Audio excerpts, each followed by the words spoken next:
The young and the restless spoilers hint that Sally Spectra, Courtney Hope, may sabotage Billy Abbott's Jason Thompson deal with a showdown on Kane Ashby's Billy Flynn train.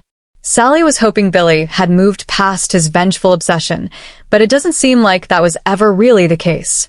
Regardless, Kane is now offering Billy the opportunity to take over Chancellor with no strings attached, so he's obviously tempted to go for it. Sally made it crystal clear to Billy that she doesn't approve of this deal and that she won't be pleased if it moves forward. Nevertheless, Billy may give Kane a yes anyway and get ready to make his dream a reality. There's even a chance Billy will push for more if he makes another pitch to Kane. In addition to this free and clear Chancellor deal, Billy might have a proposal involving Newman Media. Billy would surely love to stick it to both Victor Newman, Eric Braden, and Adam Newman, Mark Mann, by folding Newman Media into Abbott Communications. It would give the latter a big boost as they try to get it off the ground. Regardless, Billy's about to make some choices that'll leave Sally stunned. And not in a good way. Sally may realize the situation is even worse than she thought, so it's no surprise that she'll confront Kane and rip into him. Once Sally heads to Kane's train and barges in his office, YNR spoilers say she'll face off with him. Kane may stand by his claim that Chancellor is a peace offering and act like Sally should be grateful for the gift he's giving her boyfriend. However, Sally may question Kane's true motives and feel like there must be more of an agenda in play. Fans might even see Sally pressure Kane to rescind his Chancellor offer since he's putting a target on Billy's back. There's no way Victor will let Billy get away with this. So, Sally will be concerned over what the future holds if this deal is sealed. Unfortunately, Sally may find that there's no positive outcome here. If Kane caves in and rips the Chancellor offer away, Billy will be furious with Sally for ruining things. If Kane digs his heels in, then Sally will still have to worry about Billy's Chancellor fixation and Victor's revenge once he's provoked even further.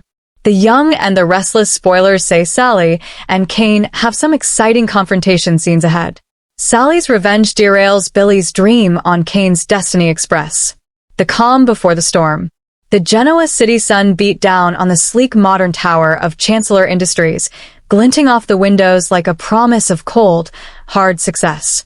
Inside his corner office, Billy Abbott leaned back in his ergonomic chair, a triumphant grin stretching across his face. On his computer screen was the finalized proposal for The Resilient Heart, a multi-platform media venture combining a podcast network, a digital magazine, and a live event series focused on mental health advocacy and redemption stories. It was his brainchild, his passion project, his chance to finally step out of the long shadows cast by his last name and his brother Jack. More importantly, it was his shot at true, meaningful legitimacy. "This is it, Lily," he said, spinning the chair to face his Coco and sister-in-law. "This isn't just another line extension or a gambling app. This is substance. This is legacy." Lily Winters, ever the poised strategist, offered a warm but cautious smile. "The numbers look strong, Billy. And the mission is commendable, but the budget is ambitious. We need a third-party investor who gets the vision, not just the bottom line." Which is why Billy announced, clicking a key to bring up a new profile on the screen. "We have him." The screen showed the confident, slightly rakish smile of Kane Ashby, or as he was now legally known again after a whirlwind of resurrected identities and family drama. Kane Ashby. Kane. Lily's eyebrows shot up. "Billy, he's just gotten his life back on track. He's re-establishing himself at Chancellor Winters. He's focused on family with you and the kids." Exactly. Billy interjected. "He gets it. Redemption, second chances, building something new from the ashes of the past. Plus, he has access to capital through his restored assets and his deep, complicated ties to the Chancellor fortune. He's not just an investor. He's the perfect brand ambassador. He's living proof of what the Resilient Heart is all about." Lily studied the proposal again, a flicker of unease in her eyes. She loved her brother Kane, but his history was a minefield of half-truths and assumed identities. "Has he agreed?" "Meeting him tonight," Billy said, his voice buzzing with excitement. "On his new pet project. He's rented that vintage luxury dining train, the Destiny Express, for a trial run. Wants to discuss business in style." says it's symbolic moving forward on a set path with a clear destination. I'm going to pitch him, and he's going to say yes. Across town in the chic minimalist loft that felt more like a showroom than a home, Sally Spectre stared at her own reflection in a floor-to-ceiling window. The view of the Genoa City skyline was impressive, but it felt like a painting she was locked out of. Once the rising star of the fashion world, then a cunning CEO at Newman Media, she was now adrift. Her relationship with Adam Newman had combusted in a spectacular haze of betrayal and ambition.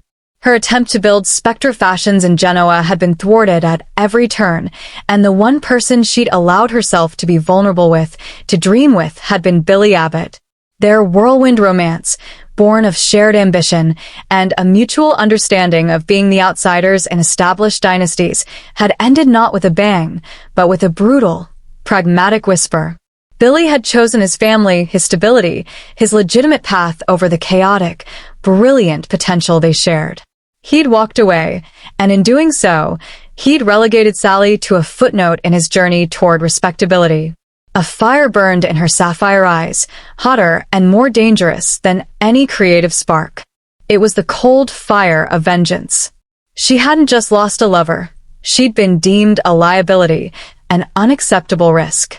And Sally Spectre did not accept rejection gracefully. She metabolized it into fuel. Her phone buzzed. A text from an anonymous number she'd paid handsomely to establish. Abbott meeting Ashp on private charter train. Destiny Express departing GC Central. 8 p.m. topic. Major investment deal. The Resilient Heart Project. A slow, razor-sharp smile spread across Sally's face. The Resilient Heart. How poetic.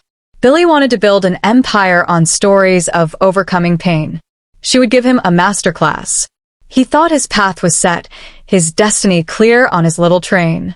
She would throw the tracks into chaos. Whispers in the boardroom. Plans in the dark. The next day at society, Sally accidentally ran into Lily. She played the part of the slightly lost, reflective ex-entrepreneur to perfection. "It's good to see you, Lily," Sally said, her voice laced with a carefully measured melancholy. "I've been doing a lot of thinking, watching everyone move on." Billy seems focused. Lily, ever diplomatic, nodded. "He is. He's got a new project he's passionate about. It's called The Resilient Heart. It's actually quite inspiring." "Inspiring," Sally repeated, letting the word hang. Billy's always been good at finding inspiration in the right places or the right people to bankroll it. She took a sip of her sparkling water. "I heard he's courting Kane for investment." "Smart. Kane has that whole tortured soul turned philanthropist aura now. Perfect for branding." Lily's guard went up. "How did you hear about that?" Sally offered a casual shrug. "Genoa City is a small town with big ears. You know how it is. I hope Kane knows what he's getting into." Billy's passion is infectious, but his follow-through can be volatile.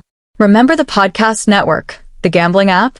I'd hate to see Kane's fresh start jeopardized by another of Billy's well-intentioned but chaotic ventures. He's lost so much already. She left the thought to fester, planting a seed of doubt wrapped in sisterly concern. Lily, protective of her brother and the company she'd fought to build, couldn't help but feel a pang of anxiety. Was Billy's new project truly solid, or was it another impulsive flight of fancy? Meanwhile, Sally executed phase 2. Using a convoluted chain of shell contacts from her fashion days, she connected with a freelance tech specialist with a grudge against the Abbott family. For a substantial fee, he provided her with something precious, access to the secure cloud-based draft folder for the Resilient Heart proposal. Sally didn't just read it. She studied it like a general studies and enemy map. She saw its strengths, the emotional core, the gap in the market, but she also saw its vulnerabilities. The financial projections were optimistic, banking heavily on swift ad revenue and a major corporate partnership that was only in the preliminary, where interested stage. The partnership was with a progressive healthcare nonprofit called the Phoenix Initiative. An idea, dark and brilliant, began to take shape. Sally wouldn't just discredit the proposal.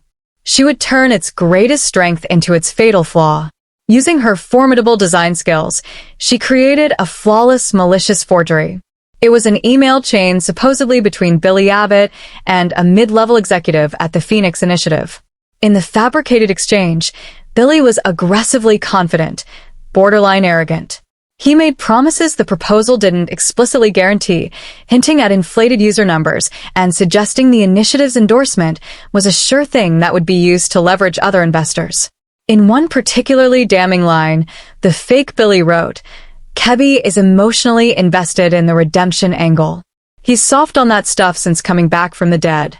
We can use that to get more favorable terms from him." It was a masterpiece of sabotage. It made Billy look like a manipulative opportunist, preying on Kane's personal trauma. It jeopardized the crucial Phoenix partnership. And it was all perfectly poised to be discovered. All aboard the Destiny Express.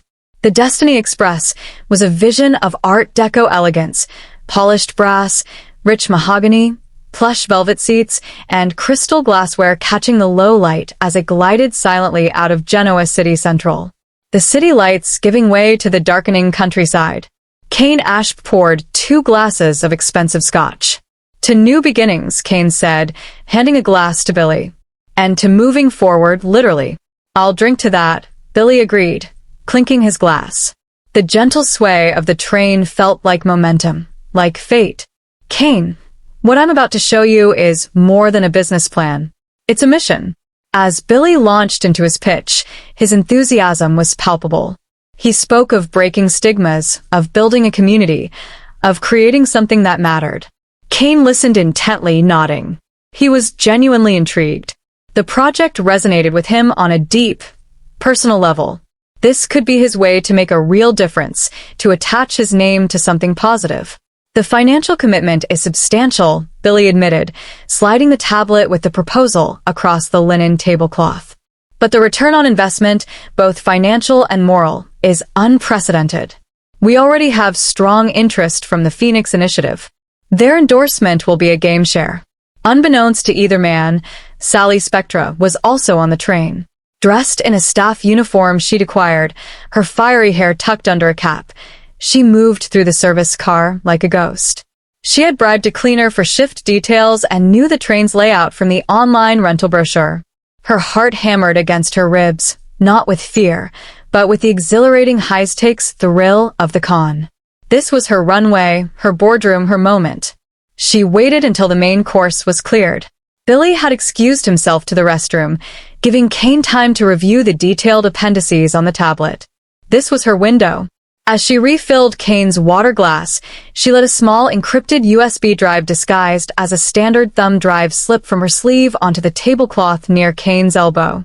"Sir, you seem to have dropped this," she said softly, her voice disguised by a slight, unplaceable accent.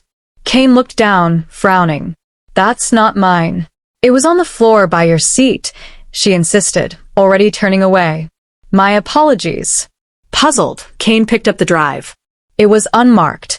Curiosity, that old familiar catalyst for so much drama in his life, got the better of him. He plugged it into the tablet. A single folder appeared, labeled Due Diligence, Confidential. Inside was the forged email chain. As Kane read, his affable expression hardened into a mask of cold betrayal. The words on the screen, Billy's supposed words, cut deeper than any business criticism. Emotionally invested, soft on that stuff. Use that to get more favorable terms. They reduced his pain, his journey, his very identity to a marketing tactic, a weakness to be exploited. Billy returned, his face still alight with hopeful energy. "So, what do you think? Are you ready to come aboard the Resilient Heart?" Kane slowly looked up, his eyes like flint. "I think I've seen all I need to see, Billy." The showdown in the dining car. "What's wrong?" Billy asked, his smile faltering at the glacial atmosphere that had settled in the car. "What's wrong?" Kane repeated, his voice low and dangerous. He turned the tablet around, thrusting the damning emails toward Billy. "You tell me, is this how you see me? As a soft-hearted mark, still so bruised from my past that I'm an easy target for your latest scheme?" Billy's face drained of color as he scanned the screen. "What? What is this?" "This isn't from me." "I never wrote these." Kane, you have to believe me. This is a forgery. A forgery? Kane scoffed, standing up, his chair scraping loudly against the floor. It's all right here. You're not just selling a project. You're selling my pain. You're using my family's history, my children's trauma, as a selling point to squeeze money out of me and everyone else. The resilient heart. What a sick joke. There's no heart here, Billy. Just the same old Abbott calculation. That's not true, Billy roared, rising to meet him. The train swayed, mirroring the destabilization of the moment. This project is real. Those emails are lies. Someone is setting me up. Who? Kane shot back. Who would even know about this meeting tonight? Who would go to these lengths? In the tense silence, a figure appeared in the doorway of the dining car. She had removed the cap, letting her red hair cascade down her shoulders. The staff jacket was gone, replaced by a stunning, severe crimson pantsuit. Sally Spectra leaned against the doorframe, a picture of cool, triumphant detachment. "Hello, boys," she purred. "The service on this train is impeccable, but the conversation is even better." Billy stared, his mind reeling. "Sally, what are you doing here?" "I'm conducting a symphony, Billy," she said, stepping fully into the car. The moving scenery outside the windows framed her like a live portrait of vengeance in motion. "A symphony of sabotage, and you two are the featured instruments." Kane looked between them, confusion battling with fury. "What is this? Do you know her?" "Oh, he knows me," Sally answered for him, her gaze locked on Billy. "Intimately, or at least he did, until he decided that building his legitimate legacy meant discarding the parts of his life that were too messy, too vibrant, too real. I was just a dance, a creative distraction. And you, Kane?" She turned her sharp smile on him. "You are to be his bankroll, and his tragic poster boy." He was going to build his empire on the bones of our heartbreaks. Billy felt the world tilt. "This is because of us. You fabricated those emails to destroy this deal because I ended things." "I didn't fabricate anything," Sally said, her voice dropping to a lethal whisper. "I just revealed the truth you were too cowardly to say out loud. You are using him. Maybe not in those exact words, but the sentiment is there. You see vulnerability as an opportunity. You always have. I was an opportunity once until I wasn't convenient anymore. You've lost your mind." Billy shouted, taking a step toward her. "You've ruined something important. Something that could have helped people for petty revenge." "Petty?" Sally laughed. A hollow, chilling sound. "This isn't petty, Billy. This is proportional. You took my future. I'm derailing yours. Fair's fair." Kane watched the exchange. The pieces clicking into place. The personal vendetta. The surgical precision of the attack. The emails might be fake, but the core accusation that Billy saw people as tools felt terrifyingly real in that moment. The trust was shattered. "I'm done," Kane stated, his voice flat. He pulled out his phone. "Lily, it's Kane. The deal is off. I'm sending you something. I want a full forensic audit on any and all communications between Billy Abbott and the Phoenix Initiative." He shot a final disgusted look at Billy. "Consider our partnership in any capacity terminated. Stop the train. I'm getting off at the next crossing." Scattered lives on the tracks. The fallout was immediate and devastating. At Chancellor Winter's, Lily was furious and heartbroken. The fabricated emails, while proven false after a frantic investigation, had caused irreparable damage. The Phoenix Initiative, spooked by the scandal, publicly withdrew their interest. Other potential investors fled. The resilient heart was dead on arrival. The board, led by Olivia Jill Abbott, demanded Billy's immediate resignation as Coco. His dream of legacy had turned to ash, and his professional reputation was in tatters. For Kane, the betrayal cut deep. His tentative steps back into the business world, and his family's good graces felt poisoned. His trust in Billy, a brother he'd fought to reconcile with, was obliterated. He retreated into himself.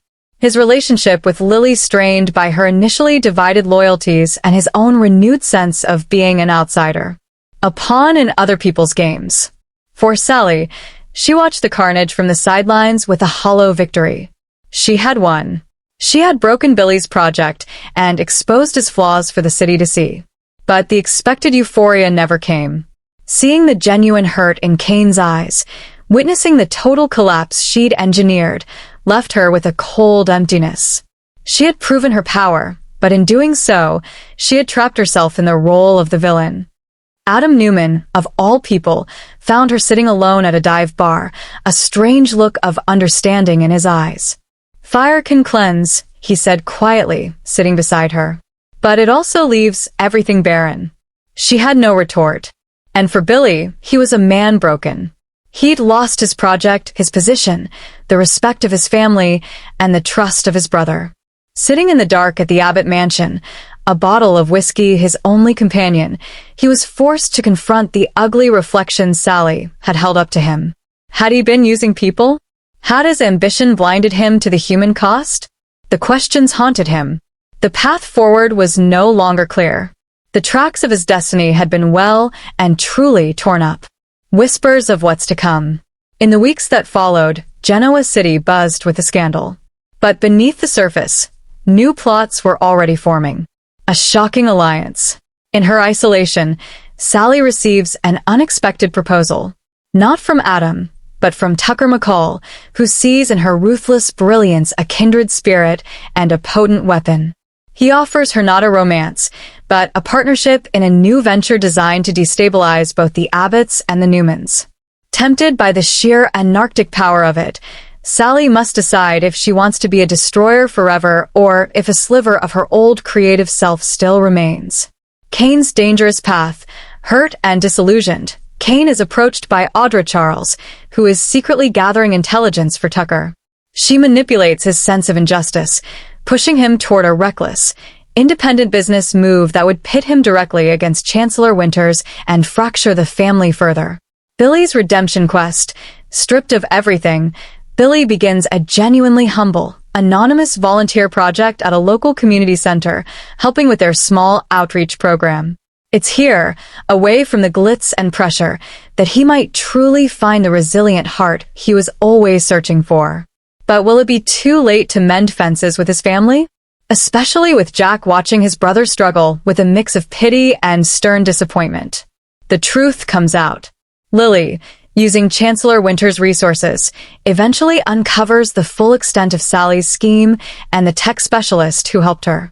She is faced with a moral dilemma: expose Sally publicly, potentially destroying her completely, or use the information as a chess piece in the looming war with Tucker McCall. The Destiny Express showdown was not an end, but a violent new beginning. Sally's symphony of sabotage had changed the key in which Genoa City's powerful families would operate. Trust was now a scarcer commodity than ever, and the battle lines for the future were drawn not in boardrooms, but in the shattered remains of broken hearts and betrayed promises. The young would remain restless, but now their battles would be fought with a new, more desperate edge. So stick with us for updates on all the major corporate news.